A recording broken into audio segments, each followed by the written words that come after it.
my name is Liz Beechler and I'm a registered dietitian nutritionist, and today I'm going to show you how to make a Cajun beef jerky recipe. Beef jerky is a great recipe to have, or a great thing to have around, because you can keep it in your car, it doesn't have to be refrigerated, and it's a great source of protein when you need a quick snack. Traditional beef jerkies tend to have a lot of sodium, so this jerky I'm going to make today is going to have less sodium and a little bit of a spicy kick to it.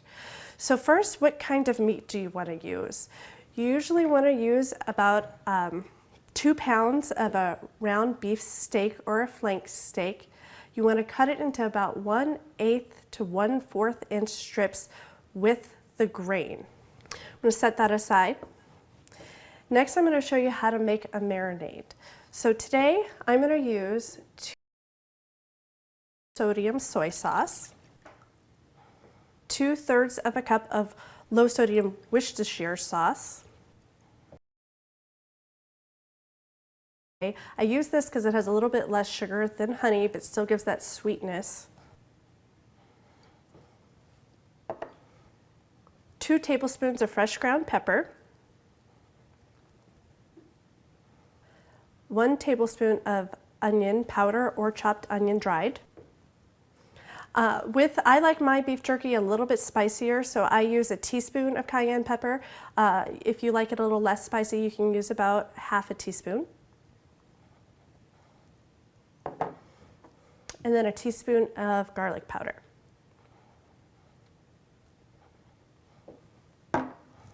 You mix it well, and then you pour it over your beef.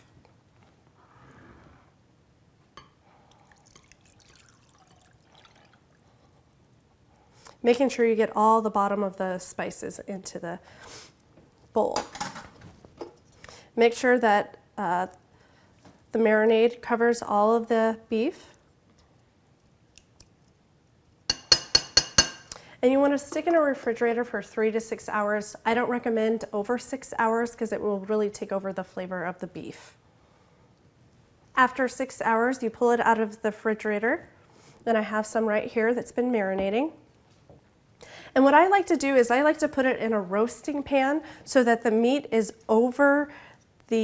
has a little bit of room to drip. So you have it on top of the little grill, and as you can see, it's dripping underneath.